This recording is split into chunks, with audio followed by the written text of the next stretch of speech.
Assalamualaikum warahmatullahi wabarakatuh. Bersama saya Profesor Andri Sumitra. Hari ini kita akan membahas kebijakan nilai tukar. Dalam pelajaran yang lalu kita sudah membahas bahwa salah satu tujuan Bank Indonesia adalah menjaga nilai tukar rupiah yang kuat dan stabil. Karena ini nanti akan meningkatkan daya saing dan ketahanan terhadap guncangan. Untuk melakukan ini, Bank Indonesia perlu menjaga stabilitas rupiah terhadap mata uang negara lain yang tercermin dari nilai tukar yang stabil atau kurs rupiah terhadap mata uang asing yang stabil. Stabilitas nilai tukar itu penting karena untuk menjaga stabilitas ekonomi dalam negeri dan kebijakan moneter dengan melihat suku bunga, intervensi pasar, pengelolaan cadangan devisa, itu merupakan instrumen-instrumen utama yang digunakan oleh Bank Indonesia. Stabilitas nilai tukar memerlukan koordinasi lintas sektor, termasuk kebijakan fiskal dan reformasi struktural untuk meningkatkan daya saing ekonomi dalam negeri. Nah, nilai tukar itu apa? Nilai tukar adalah harga satu mata uang domestik terhadap mata uang asing. Dalam konteks Indonesia, nilai tukar rupiah terhadap mata uang asing seperti terhadap dolar Amerika Serikat menunjukkan berapa rupiah yang diperlukan untuk membeli 1 dolar Amerika Serikat. Nah, kita nanti bicara soal sistem utama nilai tukar. Secara umum ada dua sistem nilai tukar utama, yaitu fixed exchange rate, yaitu sistem nilai tukar tetap, di mana pemerintah atau bank sentral menetapkan nilai tukar pada tingkat tertentu. Ada juga negara yang menggunakan floating exchange rate, yaitu sistem nilai tukar mengambang, di mana nilai tukar ditentukan oleh mekanisme pasar berdasarkan permintaan dan penawaran terhadap mata uang tersebut. Terdapat sejumlah faktor yang mempengaruhi fluktuasi nilai tukar. Yang pertama, permintaan dan penawaran falas.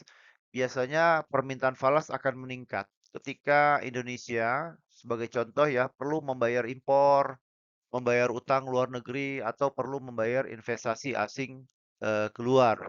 Sedangkan penawaran valuta asing itu berasal dari kebutuhan ekspor, investasi asing masuk, dan remitensi ya dari luar negeri. Mungkin kita punya pekerja-pekerja imigran, kemudian mengirim uangnya ke tanah air.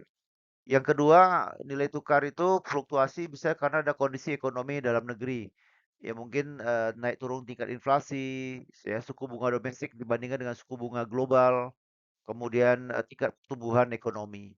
Yang ketiga juga dipengaruhi oleh kebijakan moneter dan fiskal. Kebijakan moneter yang mempengaruhi suku bunga acuan BI dan likuiditas pasar, demikian juga kebijakan fiskal seperti adanya defisit anggaran yang dapat mempengaruhi persepsi risiko di dalam dalam negeri. Yang keempat, dipengaruhi oleh sentimen pasar dan spekulasi. Umumnya ketidakstabilan politik atau ekonomi itu bisa menyebabkan pelemahan rupiah, termasuk adanya spekulasi pelaku pasar ya, bisa bisa mempengaruhi arah pergerakan nilai tukar.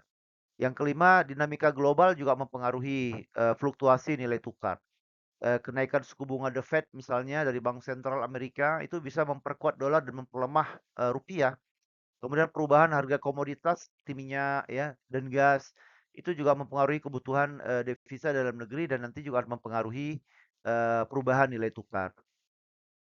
Nah, di Indonesia sistem utama nilai tukar kita menggunakan sistem nilai tukar mengambang terkendali. Ya, Bank Indonesia tetap melakukan intervensi jika nilai tukar bergerak terlalu fluktuatif ya. Jadi BI menggabungkan mekanisme pasar dan intervensi.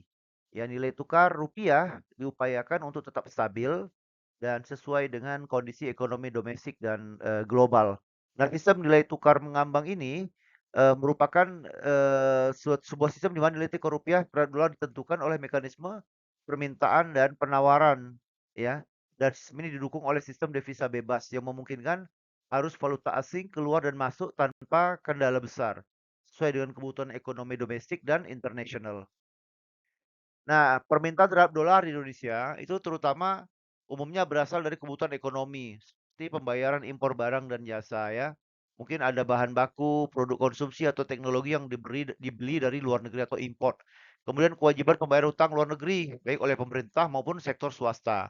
Kemudian adanya investasi penduduk Indonesia di luar negeri. Jadi ada modal yang keluar untuk investasi di pasar global. Spekulasi valuta asing ya, walaupun biasanya kecil dan stabil ya, tapi aktivitas spekulasi dapat meningkat signifikan pada masa ketidakpastian ekonomi atau geopolitik. Adapun penawaran dolar dolar di pasar domestik ya, terutama itu berasal dari penerimaan ekspor barang dan jasa. Ya contohnya kita ada hasil ekspor komoditas seperti batu bara ya, minyak sawit punya CPO, atau mungkin dari pariwisata. Kita ada beberapa wilayah yang didatangi oleh wisatawan asing sehingga mereka membawa dolar ke dalam Indonesia.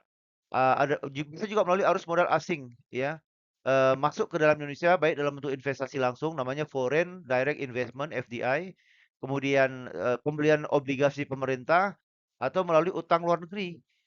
Bisa juga dolar itu masuk melalui arus modal balik dari pemerintah Indonesia, di luar negeri ya. Kadang-kadang modal yang sebelumnya keluar dapat kembali masuk ya, menambah suplai, dolar di dalam negeri. Nah, problemnya adalah, ketidakseimbangan, antara permintaan dan penawaran falas itu dapat menyebabkan volatilitas nilai tukar rupiah. Jadi volatilitas itu maksud pergerakan yang naik turun ya dengan begitu cepat ya. Fluktuasi ini dapat berdampak pada, perekonomian ya. Seperti apa ketidakseimbangan tersebut? Terjadinya inflasi impor ya, misalnya biaya barang impor meningkat sehingga, rupiah melemah. Atau adanya kenaikan beban utang luar negeri ya, khususnya jika utang dalam, denominasi dolar.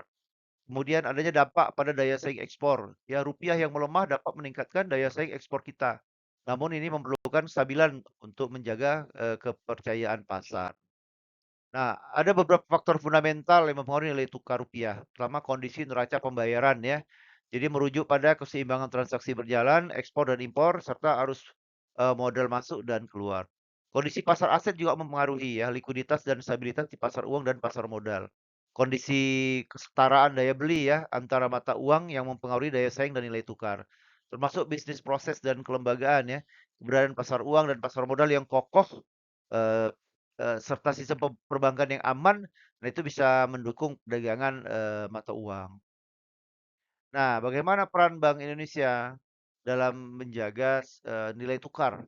Nah, jadi Bank Indonesia mesti menganut, sistem nilai tukar mengambang, tapi BI tetap aktif melakukan intervensi di pasar valuta asing, ya. Demi apa? Demi menjaga stabilitas nilai tukar, ya. Bentuk intervensi BI ini, bisa beberapa hal. Pertama, melakukan operasi pasar falas dengan cara menjual atau membeli dolar untuk mempengaruhi suplai valuta asing. Tergantung kepada kondisinya ya, kapan nanti BI menjual, dolar dan kapan dia, membeli dolar. Baik untuk memperkuat rupiah maupun nanti untuk menjaga supaya, rupiah tidak terlalu melemah.